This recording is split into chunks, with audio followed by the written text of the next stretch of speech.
Moved all the shrimp out of this tank, and the light's not very strong, so I really couldn't see in there. And I moved them over to this tank, and as you can see, there's so many. I didn't realize I had that many. They're just everywhere. There's got to be a few hundred. I wouldn't be surprised if it was like over 300. There's just so many of them. And there's still a couple in there that I'm catching out. Some of the smaller ones that are much harder to see. Yeah, I can see one that's back there a little bit. But once that's done, I'll be putting a few more plants in here and making this look nicer. Now, this tree stump thingy, it's not real wood, it's fake. It's got a hole back there. It's pretty cavernous in there. So that's going to be like where the shrimp go whenever they need a molt. They'll go in there. I think they breed in there too. I really don't know how the breeding process works, but yeah. Just an absolute butt ton. It just surprised me there was this many in this tiny tank. This is a 10-gallon tank, and of course the water was all the way at the top. And it seemed like there's too many for this 20-gallon. So how are they in the 10-gallon? It's just unreal.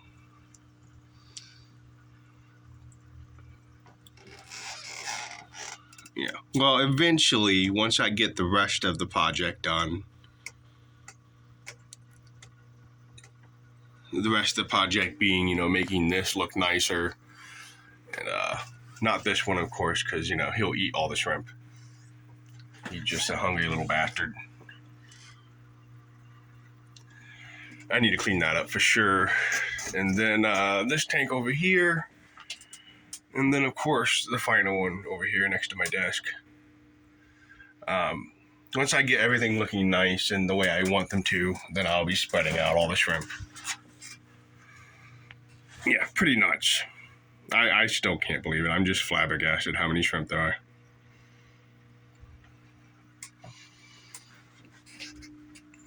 And then this plant right here I got for Christmas. This is I'm not sure exactly the name of it, but I just call it a lily pad. The reason why is because it's got lily pads. It's got 3 of them that it's grown so far. Got one in the back there, then another one, and then there's a third one, working its way up. And of course, they see this black box and think that means food. So, any sort of movement means food. And just wait there patiently. But it's Sunday, so no food for anybody today, except for shrimp, of course. Now, I have this barrier here. And the reason why, I'm sure you can guess when I zoom out here, the reason why there's a barrier, because if there's plants over here, they will uproot them and destroy them. And because there's a barrier, these plants, they thrive and they grow. So, yeah, that's why there's that.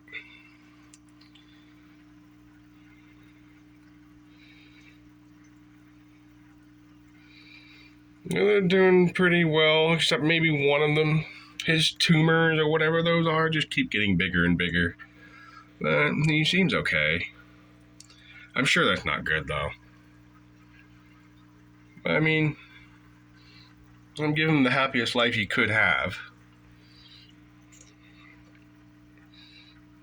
Yeah, I should definitely clean the glass on this side. I cleaned it over here, and it took me like 30, 45 minutes just to do that section. So after I was done with that, I was like, I'll just do this later. And I just haven't done it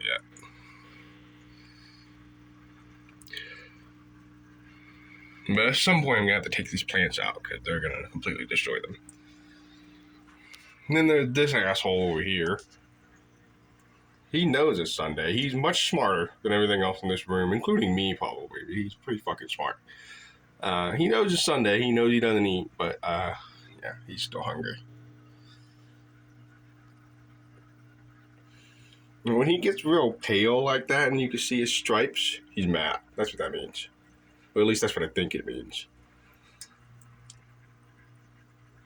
when he's really black and you can't see his stripes at all, he's pretty happy. And obviously the reason he's mad is because, I'm not putting food in there. He's been doing his usual digging all the way to the bottom.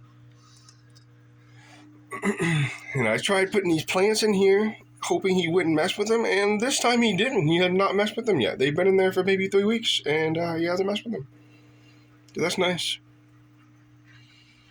I'm going to have to trim that one here soon, probably like today. I probably should do it today. Because once they get to the top, they start to turn, I don't know how to explain. They start to corkscrew a bit and just twist up, and then it just doesn't look good. So, yeah. For here, I just have the tiger barge, which will eventually be moved to that section, and then the platies, which are the blue and that one of them is red, but the rest of them are blue. I get some of the babies are starting to look more red too. But anyway, those are going to get moved out and put in here, and then the tiger bars are going to take their place in the other tank. The reason why is because this tank originally is supposed to be a shrimp tank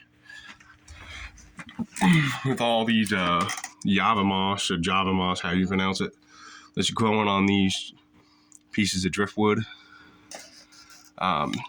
That's great for shrimp to be snacking on, little thing to get caught in that. And then also, you can see that little terracotta thing there. Well, yeah, there's 6 of those inside here, all along the edges. There's little caves for the shrimp. So yeah, this is what this tank's meant for. And those guys right there will devour any shrimp they see. They will shred it to pieces. So obviously, any shrimp that are in here are hiding and are nocturnal. So I don't want them to be like that. But I had to put them in here temporarily so I could put the divider in so they would stop chasing the goldfish. Well, just one goldfish. The other goldfish, they didn't mess with them. But the smallest one there, I started noticing them messing with them, and I just didn't feel comfortable keeping them in there anymore. They were fine for 6-8 months, not messing with them, and then they just started being assholes, I guess. That's what they are. They are assholes. But they are very cool. One of my favorite fish for sure. The piranhas without teeth.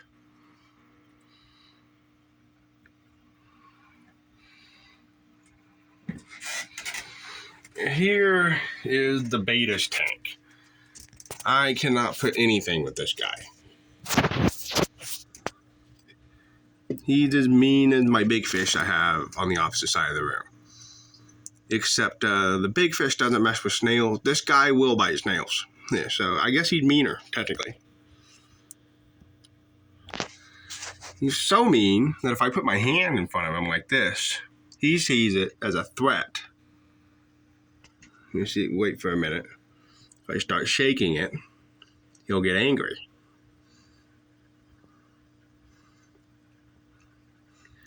Just waiting on him to... I don't know. He's not doing it. Maybe the black box is freaking him out. Oh, here he goes. Here he goes. No, he's still not doing it. He's just not interested, I guess. Well, anyway, what I was trying to show you is that if I put my hand in front of him like that, he'll get mad. And he'll put his frills out that he has behind his gills. It makes his head really big. And he'll chase my hand around. Let's see if he does it again. Yeah, he's putting his fins up. Oh, well, yeah, he's just not in the mood today, I guess. He's an angry little fish. Definitely one of my favorites. I didn't think I would like a beta as much as him. But yeah, in this tank, I just let it grow. I don't do anything with it. So I got right in the back there, it's so thick you really can't see the big plant, but there's a big piece of dwarf Sagittaria back there. I don't really know. It's big. Just put it that way. It's big. And I decided to redo this tank. So I took that big one out.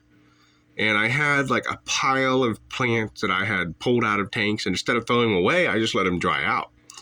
So what I did is I took all the gravel, everything out of here, and then put the dead plants all along the bottom, and then put the gravel on top of the dead plants. And then I put that dwarf Sagittaria in there, the big one. And within 2 months, this is how much it's spread. Like, it's completely engulfed the entire tank, eating its dead brethren. It's buried beneath. So, seemed like a great way to save money on fertilizer. So I'm going to start doing that now. Anytime I trim plants, I'm not throwing them away. I'm going to let them dry out, and whenever I redo a tank or something like that, I'll just put all the dead plants at the bottom. It works for this, and I'm going to see what other root feeders it'll work for. Like, and here I have this onion plant that won't stay planted for some reason. That's growing, and that's a root feeder, I think. So we'll see when that starts growing a little better. I'll see what I can do with that thing. And then, of course, there's the lily pad over here, which I think is also a root feeder. I'll have to look that up. Yeah. And then the plants in the back behind the lily pad, I was going to tell you how cool it was and the name of it, and I can't remember the name of it right now, so never mind. But yeah, it's basically another version of the water wisteria. It's in like the same family. So it just grows the same way the water wisteria does. I just make sure it has a lot of light and it'll just take off. Oh, and then also it needs a lot of fertilizer as well. Because the thing about both of these plants, if they don't have a lot of fertilizer, they grow really slow, like way slower than other plants that don't have fertilizer. And it just seems like that's a requirement. And then above that is pennywort. This grows like lily pads as well.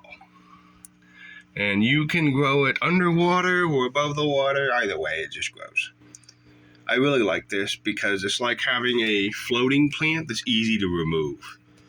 Because one floating plant is the most annoying floating plant on the fucking planet, which I have in here, is duckweed. It's very, very tiny, and it just gets everywhere. And it's clogged up that filter there. It's only got a little bit of water coming out of it, so I'll have to do something there. But yeah, this is only maybe a week's worth of duckweed. That's how much it takes for it to just take over. Now, a month's worth of duckweed, it's been a month since I cleaned this out, is in here, where the entire top of the tank is completely covered. This is a 75-gallon tank. It took a month for it to do this. Yeah, it is unreal how fast this plant grows. And he loves it. He'll sit there and munch on them, and most of the time he does it, but every once in a while I'll see him up there just taking a mouthful, and then he swims down into his cave to eat it, I guess. I don't know what he's doing with it. He has to be eating it. But yeah. So yeah, I haven't really touched this tank aside from putting those plants in like maybe 2 weeks ago. So it's kind of just getting out of control with the algae, and still trying to stabilize everything. And in winter, it's just hard to do that. So I can't water change very often, especially since I can't use the hose. It's just frozen over in winter. So then I have to use buckets, and I have a terrible back, so using buckets every week is not feasible. So what I do instead is lots and lots of plants to keep the nitrates down. The problem is, I just have to find the balance. So there needs to be a little bit of nitrates in the aquarium, like over 5 ppm. If there's 0, there's algae. If there's over 20, there's algae.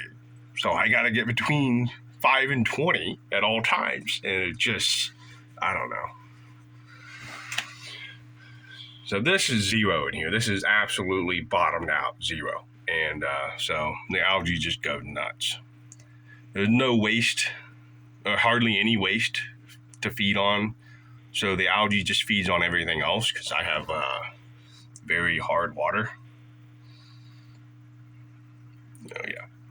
I'm pretty sure it's just phosphates. I have an excess of phosphates.